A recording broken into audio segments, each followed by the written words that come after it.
Now we're going to invite Dr. Yong Zhao, who's the Presidential Chair and Director of the Institute of Global and Online Education, College of Education, University of Oregon. And just a short statement. Last summer, the Coastal Caucus has a economic summit on the coast, and we had decided that one of the education should be a part of that conversation, and Dr. Zhao came and I think lit up the audience with ways to think about things that we hadn't done before. So I felt it would be important at that time. I asked him if I could get the chair at that time to be willing to have an informational meeting. Would he be interested in coming? He said yes instantly, and it was difficult when I found out he came today by airplane from wherever he was back into the state and got here just before this meeting. So I want to say I appreciate your willingness to be here, your intellect, and it's nice to have people who are thinking profoundly about a lot of these issues in our state. So thank you for being here, and the floor is yours. Thank you, Senator Robin. Thank you for all the committee members and all the friends here. It's I just want to first let you know that I'm from China. I actually, Oregon was my first home in the U.S. I came here in 1992. Then I've been traveling around the U.S. I lived in Illinois. I lived in Michigan 15 years and in New York. I came back to Eugene about 4 years ago. So this is great, and I'm very happy that you guys are taking care of Oregon very well. And so first off, I really want to chat a little bit about, we talk about assessment and we talk about curriculum. My biggest concern is really what makes our children successful, what makes Oregon successful in the long run. My comments are drawing really from research from globally, different policies, different countries, different systems, and of course different states in the U.S. And I want to start really by talking about what's the purpose of education? I think now the one phrase that everybody use a lot is called college and career readiness, and that's what the common core, smarter and balance. And then when I look at the data, is college readiness really a valuable goal, for example? I'm not challenging college. I'm just thinking about what kind of college that matters. And I just want to let you know that I have children as well. I have a daughter, as you can see her. She's trying to go to college. You probably cannot see her. And so let's look at this thing. What does it mean to be college ready? And when I look at the data, recent college graduates in the U.S. right now, about 53% of college graduates are not fully employed. They're either underemployed or unemployed in the U.S. And so we have created called a boomerang generation in the U.S. Like the Australian boomerang, you throw them away, they come back. And so that's of my big concern. And for my children, I set a goal for them. I said, doesn't matter what you do, but once you go to college, as long as you can stay out from my basement, that's success. So what I'd like to see, it's not about college readiness, it's about out of the basement readiness. So that's what so that's how I've been trying to think about education. If you look at the data, this is quite scary data. This is, by the way, 2014 data did not change much, even though national unemployment rate has dropped a lot. And it's also a global problem. That is, China now, for example, graduates 7 million college students a year. That's graduates almost 2 Oregons. I think it's a lot of them annually. And Australia's youth unemployment hit 12-year high. I was just in British Columbia. British Columbia as a government, the province, is redesigning their whole education system. They brought me in, and a lot of people from different countries trying to think about different strategy. And of course, European countries have a youth unemployment problem. Korea just hit high. Over 90% of them now youth or college graduates. Their president said, just skip college, just go do something else. And China this is unprecedented. Two months ago, the government told college kids, suspend your study, go start a business. Because there's no hope for you guys, and there's no employment. This is a fascinating trend now in worldwide. And why is that? Because at the same time, we're seeing an increasing number of businesses are asking for qualified candidates. We outsource a lot of jobs, and one of the reasons we say we do not have qualified candidates. But that's actually the same case in about right now, about 80% of the major economies are saying that they do not have enough talents. So you have a talent surplus, you got a talent shortage. And eventually what we analyze is that it's called a talent mismatch. That is, our education is, we did not poorly prepare our children. We prepared them for the wrong society.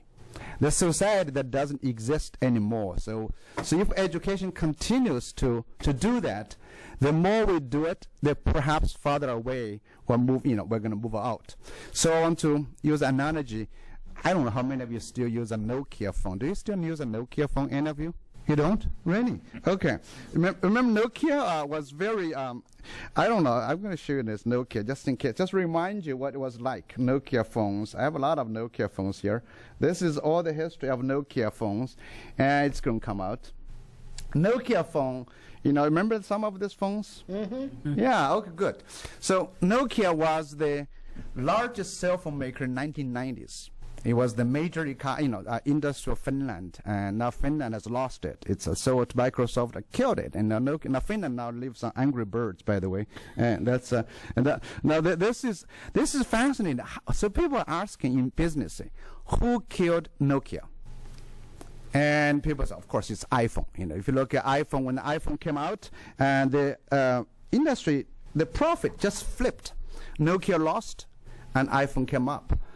But more analysis would say that Nokia killed Nokia, because Nokia was trying to sustain its old platform of making a dumb phone smarter. They're adding smartphone features to a stupid phone.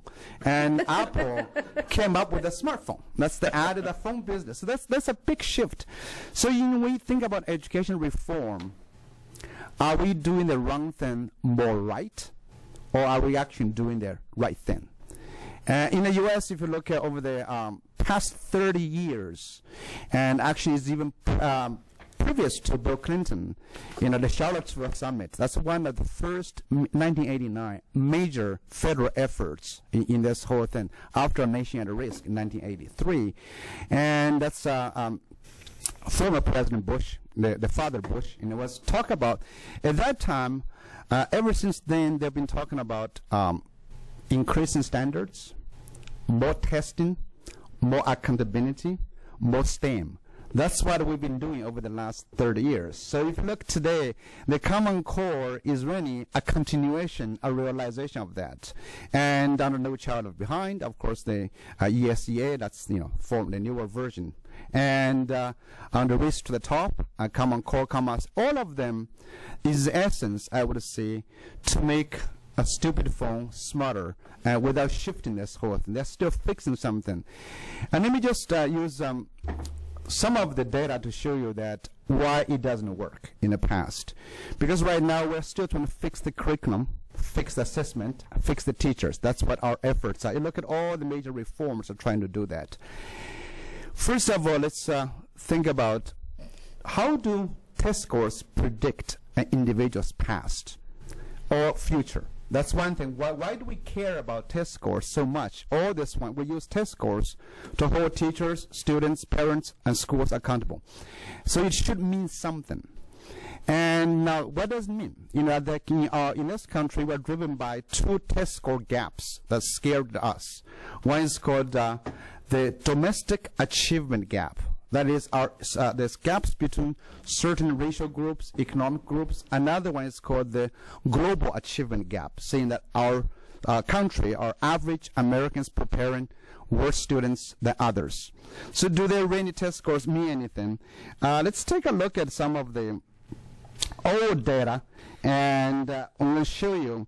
So let's talk about individuals. Do they matter? And a long time ago, people did a lot of study of individuals. So I'm going to start with individuals. I will start with my own group. We call them model minorities. By the way, that's a racist term that's created in the 1950s to deny the existence of racism in the U.S. to say, look at the Chinese, Koreans, Japanese, they can make it, why can't you make it? That's a denial. That's a racist term. But it's continued to be used. And let's refer to the kids. They're called model minority kids, and especially East Asian kids and Indian kids. If you look at any statistics, test score-wise, all the Asian group outscore other racial groups, consistently all the time. That's why you have the book called the Tiger Mom book. Remember the Tiger Mom book a while back?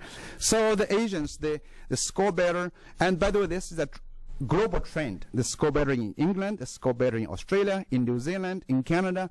And you can see this 5% of U.S. population Asians right now, but with 15 to 25% of them enrolled in Ivy League schools.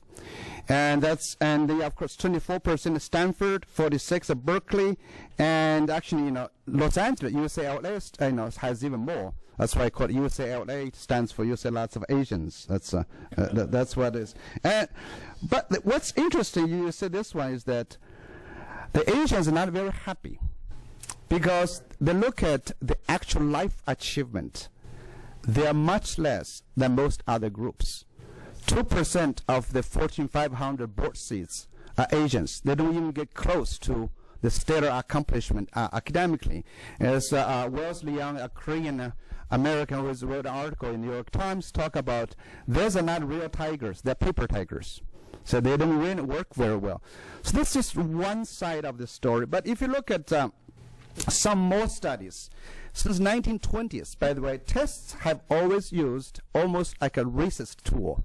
The IQ test introduced from in 1916, and that was used to actually exclude certain groups from immigrants into this one, excluding for Southern Europeans, because they measured in the U.S. Army and after World War I, showing that they were of lower IQs. They were trying to have immigration quota based on that.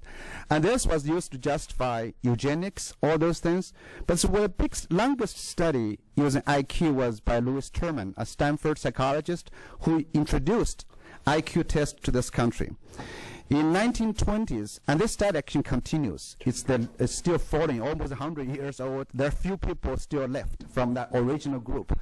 He recruited about 1,500 students from California, about 13-year-olds at that time, and their IQ score were above 135, which is the top 1% of our population. And he followed them all the years, and he died, and people still follow. The study still goes on. If you can go, there's a lot of data at Stanford. You can go track them down.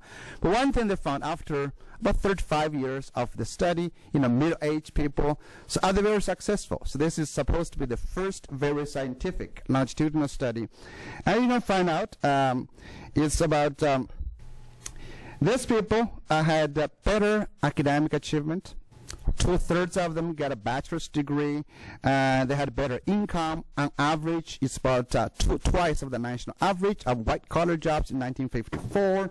And also had better careers, like 87 PhDs, 57 MDs, and 92 lawyers. And they seems to be creative, produced a lot of scientific papers and patents as well. But later on, people discovered these are impressive, but not that impressive. They said, and their productivity in patents, novels, writing, scientific papers were half of their other same quality scientists at that time. So not that impressive. And the another funny thing is that out of the 1,500, the smartest people, there's no Nobel Prize winner in this group. And there are 2 Nobel Prize winners did not make it. So they found 2 people were their test scores didn't go that far. Shockley, the guy who started Silicon Valley, won Nobel Prize. He was excluded from the study because his high score was not high enough.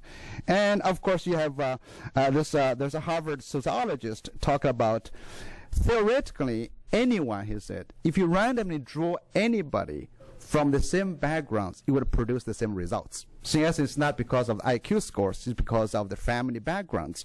If you look at that in the 1920s, in this whole 1,500 people, they only have 2 African Americans, 6 Japanese Americans, and 1 American Indian. All the rest are white, middle-class, urban Californians.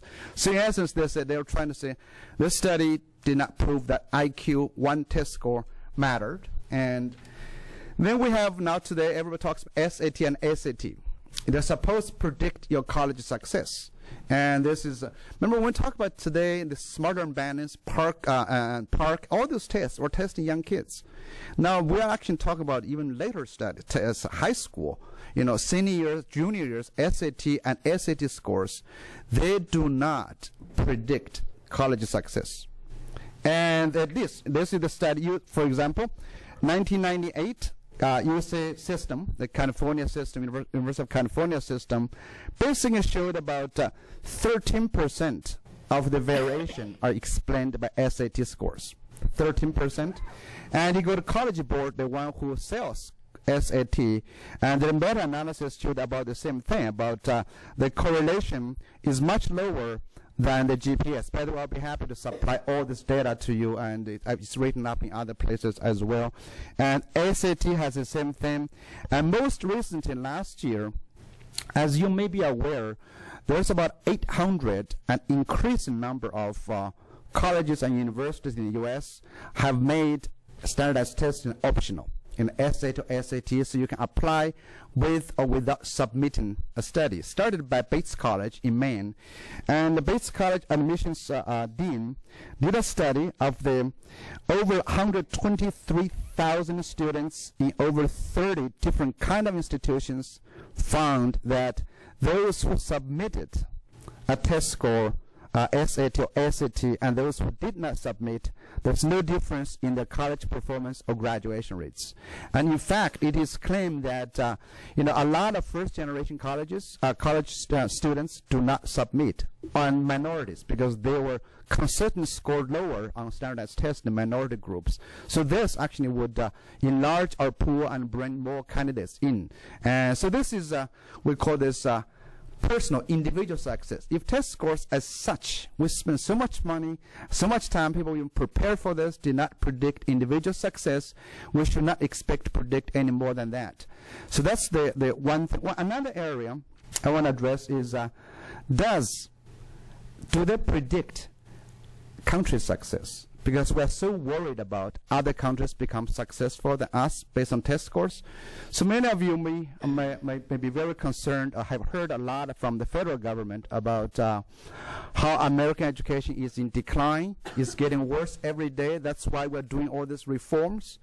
I can tell you from examining history of American test scores, if test scores were an indication of quality of education, I would say that American education is not in decline, is not getting worse. It has always been bad.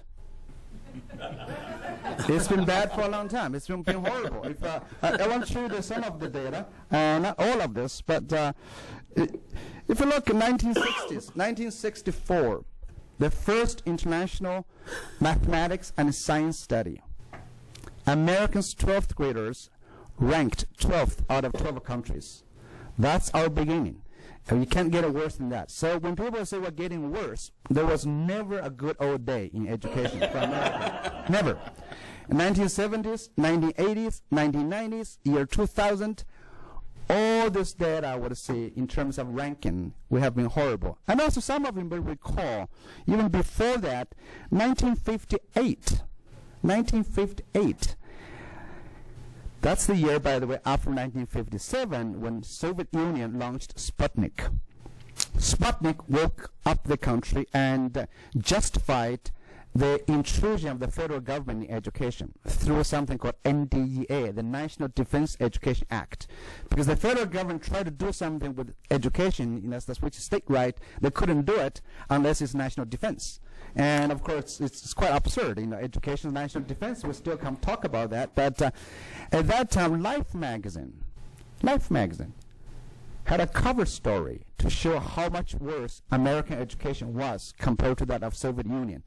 As you can see from the two kids there, one is from Chicago, Stephen, and another is from Moscow, Alexei. If you flip through the pages, by the way, you can find them online right now. It's kind of fascinating to see and to show this.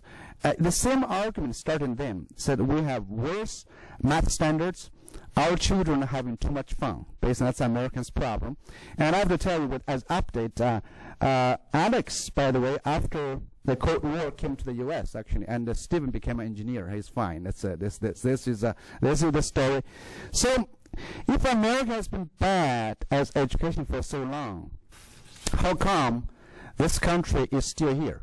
It's that's another story. So if you look at, by the way, I was going to show, UK has never performed better either, so we can kind of good brothers. But so this is according to President Obama. America still has the largest, most prosperous economy in the world. Most workers are more productive than ours. No country has more successful companies.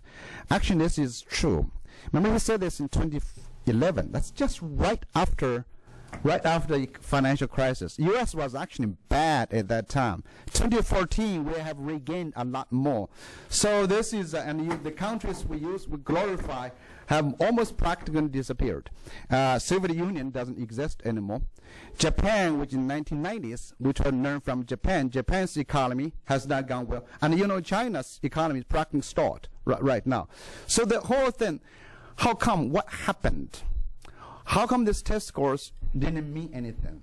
This is when it comes to my second point about what really matters. I think in education, we all want outcomes. We want outcomes for our own children, want outcomes for the nation, for the state. We should really look for outcomes that matter. Outcomes that matter. What outcomes matter? And I'm just going to show you one piece of data for you to think about. I've been tracking one of the things about is this idea of scores versus other qualities. In 2003, that's 12 years ago, and TIMSS, called Trends in International Mathematics and Science Study. As usual, American students, 4th graders and 8th graders, scored way below Asian kids. Singaporeans, Japanese, Koreans, Taiwan, Hong Kong, China did not participate, mainland China. But all this standardized tests, these international assessments, they have always another measure that's called the non-cognitive measure. For example, confidence, interest, value. And you might expect American students, we're not really good, but we're very confident. So American students, we out-confident everybody. That might explain some of the stuff. It's actually, it's been, if you look at this data, it's just not one time. That's not one time. It's actually a consistent data. For example, in 2011, I'm going to show 2011 data, the same study, international study.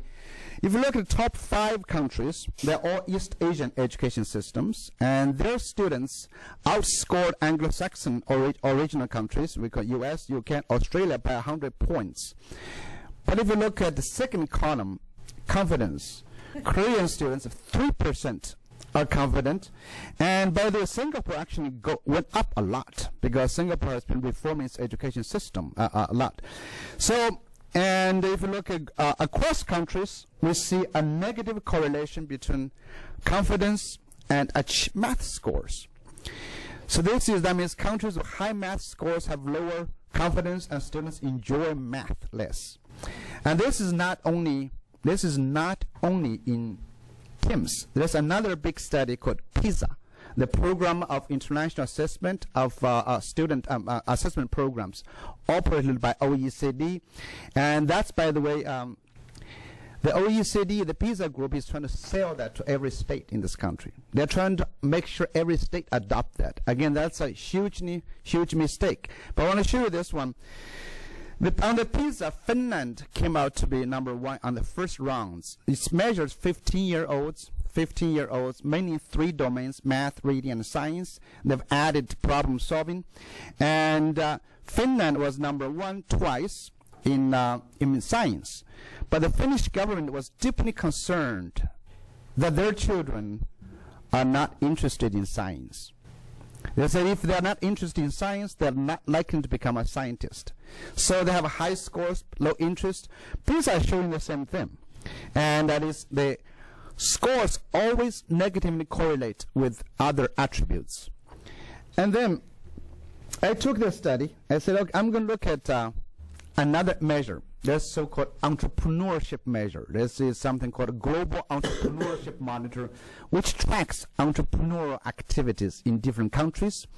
And if you look at that, the result is that countries with higher PISA scores have lower entrepreneurial confidence, lower entrepreneurial activities, and in actually all categories. So this, at least, is partially evidence to show that test scores do not predict a country's future. This is also why, we are so worried about our test scores, all Asian countries and are deeply concerned about their students' lack of confidence, enthusiasm, and interest. And because they believe that's what's going to drive the creativity and entrepreneurship that's we need. So I was thinking when I was sitting here, as I came out of China, I tried to run away from a country that's over-testing. Now I landed into one that's over-testing, and as maybe I should have never moved here. Now because China now is trying to reduce testing. China actually began to ban testing at elementary grades. China just started a new reform last year. Reform, it's even notorious. College entrance exam. Right now they're trying to emulate American system, look at multiple indicators for person success. Korea did this 4 years ago, and you will see that many other countries do this. So let me go back to say this. What does all of this mean to us as education professionals to think about what we need in the future? Why aren't our children out of our basement? I'm going to go back there again. It's because that's what explains the past. For the future holds something even more different. I started by saying that we have a talent mismatch. So why do we have a talent mismatch? This really has a lot to do with technology change. As we all know, when technology changes, it redefines what's valuable, what's not valuable. Literacy became important only after Gutenberg invented the printing press, made everybody wants to read. So I always blame our illiteracy problem on Gutenberg, and you can. But just think, let me give you another little example. I don't know if you are aware of this. This is the Google car. The Google car is coming perhaps to Oregon. I don't know if unless you stop it. It's a driverless car, a car that does not need a human driver. Can you imagine the kind of jobs that would disappear after this? This not only taxi drivers, bus drivers, truck drivers, police, because now you can drink and drive and nobody would arrest you. You think about, by the way, that we're going to sell a lot of Willamette Valley wine. That's another possibility. So think about this. This is amazing. It's a lot of driver's ed will disappear. All these traffic lights might change. Because, all this infrastructure was built to serve the human driver. When you do not need a human driver anymore, laws will change, insurance companies, they all major change. So what has happened over the last 30 years in this world? There are two big things that has changed. One is we call the arrival of the second machine age. This is a book by two MIT computer scientists.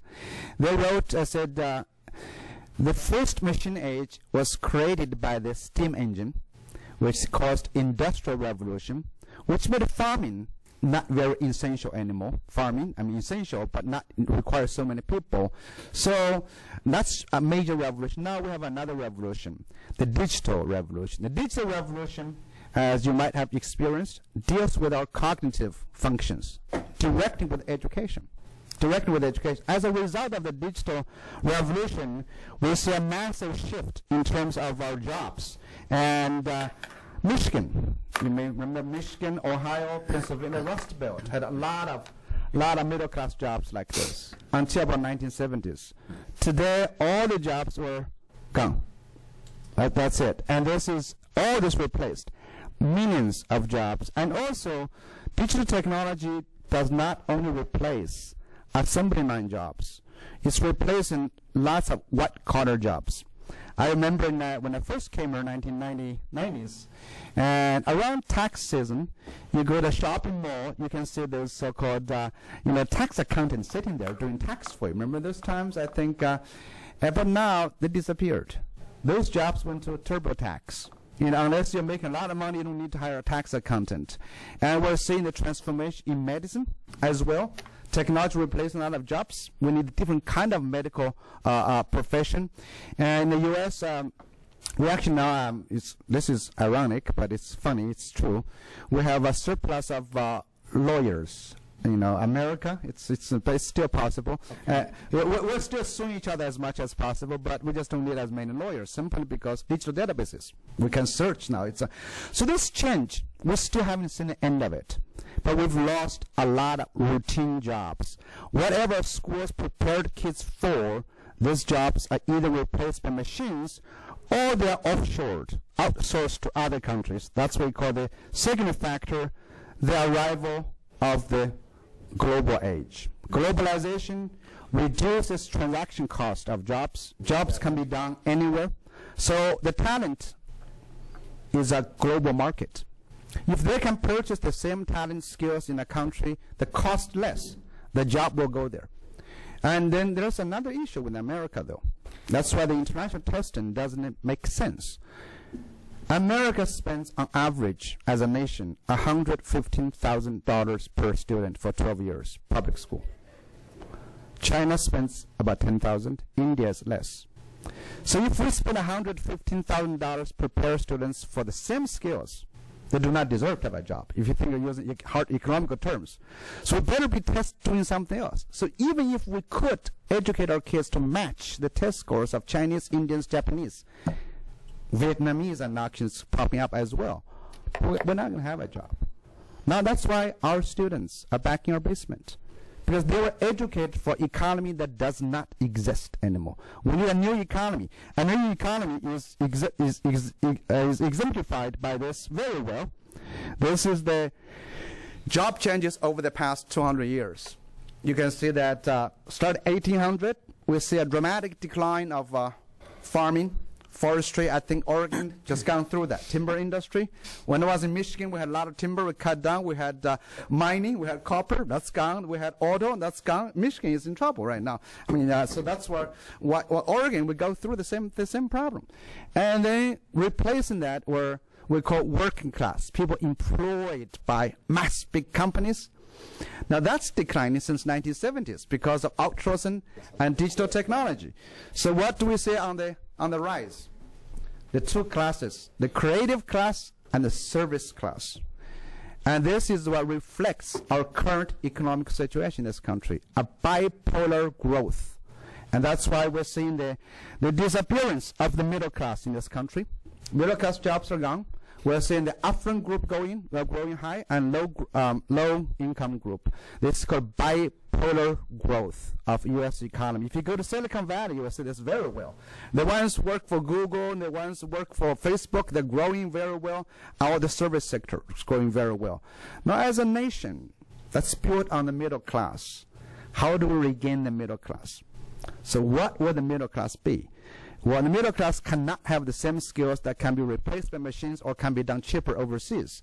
And what would that be?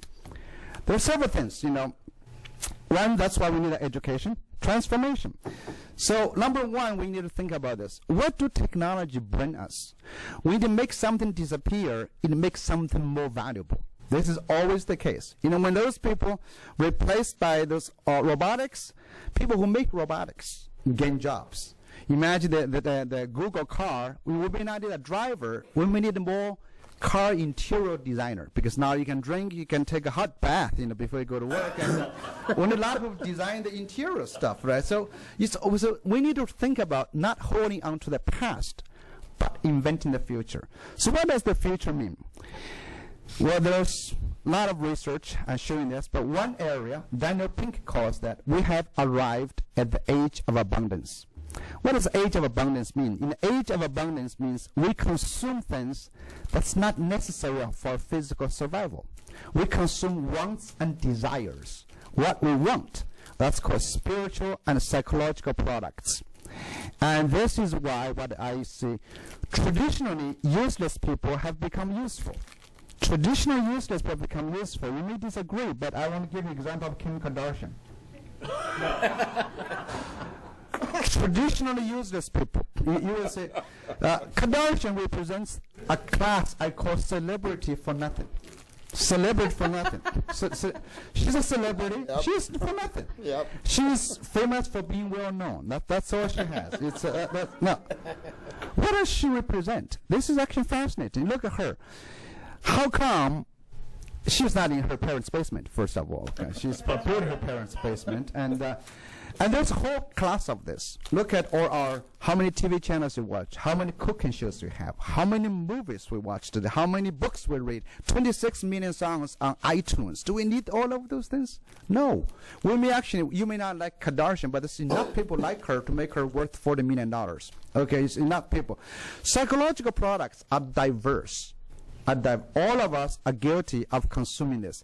Because in the age of abundance, we consume psychological, spiritual, and everything that's not tangible. I'll give an example of this. If you don't like Kardashian, you'll like my next example, because I came to this Linfield College as a visiting scholar in about 1992. When I first arrived in Portland, I came from China directly. I went to this shop trying to buy something to wash my hair. Couldn't do it because I did not know what kind of hair I had. Oily, normal, or dry. I had one bar of soap for everything. That was fine. Okay. Now why do you have so many choices? Americans consume choices. If you can come up with a choice, you love it. Everything will have a choice. Look how many flavors we have of potato chips. It's shocking. And then you go to a restaurant here, I'm sure you do this, the more money you spend, the less food you get. Another thing, a necessity. I came from a village, we grow grass for the water buffalo. Here you grow grass to cut it at the end of the month. And you have to do that. This is shocking to think about. We have arrived at a different time. We consume psychological, spiritual products. Spiritual products are, in essence, much more diverse. Human desires. Therefore, we have so many channels. Today, the U.S. entertainment industry is larger than auto industry. Is larger than the auto industry. I'm not advocating for all of this because all of you want it. Remember, you buy an iPhone, you change it every 2 months and 2 years, and you have to buy a cover to go with it. What's the purpose of that? How much money is Facebook? What do we do with Facebook? We waste our time on it. That's all we do. So I'm saying that we have arrived at a different time. We consume different products. So the first lesson I learned from this, if Kim Kardashian is useful, anyone can be useful. Therefore, in our schools, we cannot continue to define what's more valuable, what's less valuable. The Common Core and all the traditional curriculum, they actually is discriminatory. They're discriminating against other talents. There's talents, the reading, math are what I think important, others not important. That's not true anymore. You watch Super Bowl, all these football players, how much money Super Bowl was? $500 million an event. FIFA soccer games. If you look at talents, what kind of talents they had? I mean, like 100 years ago, they're perhaps not very valuable. There's a violent kids kick around in the village, and that's not very useful. And so that's something I think we cannot discriminate against talent. That's number one thing. And to those talents, for example, give another example, dyslexia has been considered a deficit for a long time because it interferes with reading. Dyslexia is a form of neuron condition that interferes with 2D spacing, so you cannot read very well. But then modern research, actually this last 10 years, we discovered, scientific research shows this kind of neural wiring gives you great talent in 3D spacing and visual imaging. So makes you a great artist and astrophysicist. Great astrophysicist. Now, there's a reason for this. 100 years ago, if you're good at this, there's no job for you. Remember this? you can say you can. There's not many people consume art. Today, a lot more people consume art. Everybody consumes art, and there was no job in astrophysics. Remember 100 years ago? There's this dramatic shifting. What's asset, what's deficit, is changing a lot. And I have to confess to you, when I was born in this village, this Chinese village, in my village, the common core was to ride a water buffalo. If parents assessed me, can you drive a water buffalo very well? And I was not very good at that. So that's why they got rid of me. I said, go away, go to Oregon. That's how. So in our education, we define core subjects. Are we judging our students by their deficit? That's number one thing we need to think about. Number two, you can have special talent, but that's not of no value unless you become creative. Attach a creativity element to it. Because you can have talent, but you're not good enough, there's no value. And most of things so far have been created. You have to be able to combine, like Paul Romer, a Nobel laureate in economics of Stanford, said, the new value comes from creating by combining existing things. In a bag of flour, a bag of brown sugar doesn't mean much, but you can make a beautiful cake. It adds value to that. People can combine. So we've been talking about creativity today. Within creativity is of great value now. But creativity as a new concept is only mentioned after 1920s. People did not really value creativity. Remember, creativity means deviation. Creativity means being original. It means you do not comply. And that's why if you look at kids like this, you don't like kids like this. Yeah. This kid will not be kindergarten ready in this state. And by the way, there are nearly 30 states now in this country trying to do kindergarten readiness, which I think is an absurd concept. Kindergarten should be ready for me, for my child. Why would the kid be ready for? And you test them. And I saw this test in this assessment standard in Maryland. They said one of the standards, you would find this interesting, said one of the standards for kindergarten readiness is being able to walk in a straight line. I thought that's what you do when you get caught. Driving. You got to think about that. And another standard, that was funny. But it's not really. They said being able to stay awake during the day. That's kindergarten readiness. So we don't like deviant kids. And that's why you look at all of us, all children are born to be extremely creative. Age 5, 98% of our children at age 5 are creative at a genius level. This is based on one measure called the divergent thinking measure, 98%. After 5 years in our schools, we've successfully got rid of 60% of them. 32% left at age 10. It gets worse. 5 years, 5 more years, age 15, 10% are left. And after you go to college, you become a good employee. Age 44, 2% left, and hope comes after retirement. You could regain your creativity. Why is that? It means creativity is not only cognitive. Creativity is psychological. Do you think you can be creative? And testing works against that. Testing rewards compliance. Testing rewards your ability to find the answers fast. Testing tells you, if you give me what I want you to do, you get good grades. Testing do not reward asking questions, challenging the things. Look at our schools. We call the global third and fourth grade creativity slump. You ask, okay, if you go to any kindergarten, first, second grade, I think, Senator Geiser, you know that you have children, you know this. About third, fourth grade, they drop very quickly because they become good students. They become very good students. And this actually is fascinating. PISA claims to test problem-solving skills. Singapore scored #1 last year. I was in Singapore. I was talking to the Minister of Education and was speaking to about 1,000 teachers in Singapore last April. They just scored #1, so they're very proud. So while asking one question, I said, well, you're good at solving problems, at least taking a problem-solving test. But do you know what problem is worth solving? Does that matter more? Being able to ask questions might matter more, but nobody measures that, those kind of things. So this is the danger of creativity we lose. And then one final point is that not only that, but also we have to think about another level of thinking. That the third element is we call entrepreneur thinking, entrepreneur abilities. That is, today, on average, U.S. right now lose about 3 million jobs every year. Everyone lose. Companies die. That's what. But luckily, we have companies come up with new jobs. Those are called startups, entrepreneurs. We create new jobs.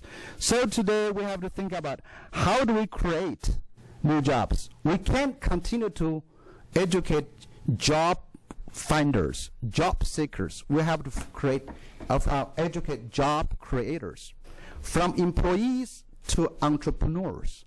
And today the idea of entrepreneurs have expanded. By the way, I verified with a French guy, so he said I'm right. So okay, and this word does come from France. Unlike President Bush said, the French doesn't know what entrepreneurship means. But anyway, this is a French word. Okay, and what it means today, entrepreneurs have expanded to mean business entrepreneurs, social entrepreneurs, the non-profit organizations, because in the traditional charitable way, it doesn't work anymore. You have to think about this. If you want to donate shoes to Africa, you start a shoe company. You donate every 10 pair you sell, 1 pair goes there. That's you want to save the environment. It's more entrepreneur activities. We also need intrapreneurs, entrepreneurs working within the organization. Best example is those 2 guys, Jim Fry and other guy who invented the post-it note from 3M.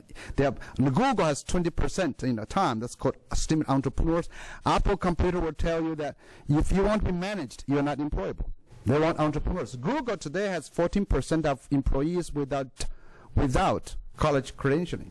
Actually, Google does not look at which college graduate. They look at, are you able to create and imagine, come up with new ideas. We call them intrapreneurs.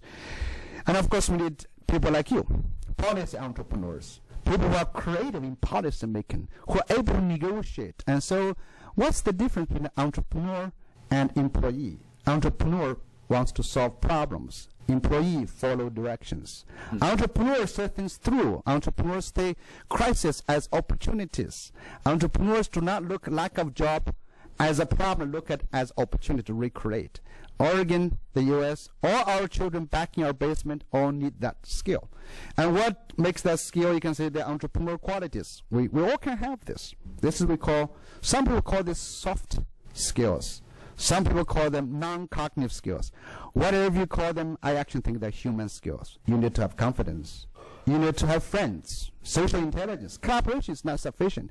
Collaboration may be a skill, but social intelligence, friends, matter a lot more. It's you know who you want to collaborate with. And I think that being able to take risk, have passion, all those things. So this is where we miss. We can't measure all of it. I just finished a book. If you want to read, I can send you the whole book. It's very long, but it's called Counting What Counts. I try to review, can we really measure all of those things? Do we know how to measure? I tell you, it's extremely difficult. And as soon as you measure it, you reduce it. This is the irony of measurement, of testing. So just want to come to an end for us to consider is that one more thing is talk about this, is that in education, we don't talk a lot about medicine. But in medicine, one major thing we always say is about side effects. When you go buy Tylenol, it cures your runny nose and headache, but might cause a bleeding stomach. I don't know. You guys don't read that, right? You should read it, but it's serious. In education, have we thought about concept of side effects? I was basically showing the Asian countries have seen the side effects. Overtesting, high test scores, results in lack of confidence. Some early reading programs, I can responsibly tell you, because I used to be involved in early reading research, they should come up with a warning label. This may raise your test scores on oaks, but might cause your children to hate reading forever. Which one would you rather have? Side effects. That's something we need to consider. So when we celebrate achievement in one area, we should always ask, what did we lose? Did we lose something? So I believe in the future, the next paradigm, instead of making the Nokia phone smarter, if you want to invent the iPhone of education, what would it be? It's a very simple model I've suggested in my last book. The model would be, talk about new paradigm. It is not about homogenizing people. It is about enhancing people. Right now, we try to homogenize. We try to make everybody similar. We measure them. Today, our education is called education of the average. We define children by their deviation. If you deviate on top, you are gifted. If you deviate at the bottom, you go to special ed. And we measure them based on two subjects, math and reading. That's it. We don't think about other talents. So how about we start education not by prescribing a better curriculum, better assessment, but we follow the child. There are successful education models doing this one. What we in this country, when we spend so much money, our measure is not to compete with other countries in test scores, but in how well we personalize our education. If every child, no matter what background they come from, comes supported to develop his or her passion to the level of greatness, attach a spirit of creativity and entrepreneurship, we might actually just get there. And the final thing is that all of this we have to realize, Oregon is in a great position. We are facing the Pacific Ocean, the Asia, continent, the Asian age is right here. So we have to think about global competence. Our Oregon, I can assure you, it's just trying to say, we're not going to become a great state if we try to compete with Idaho, how well we test better than them. We have to be very uniquely positioned. Not only every child has to be unique, every district, every teacher have to go there. So I suggest we think about an entrepreneur-oriented education. Thank you. Thank you. So, questions? Mr. Chair, Senator Cruz. I mean, I think this is the third time I've listened to your presentation, and I get more out of it every time. I think what really hit me this time was your statement, it's not about getting kids ready for kindergarten, it's about getting kindergarten ready for kids, which I thought was absolutely brilliant and on point. Thank you for that. Thank you, Senator. Other questions? I guess what I want to say is thank you again, because there has not been a time that I've heard you that you haven't made provocative thoughts come. And thanks for making the rest of them, who all know that I'm dyslexic, understand that I do have... How brilliant you are. I do have some attributes that are better these days than they used to be.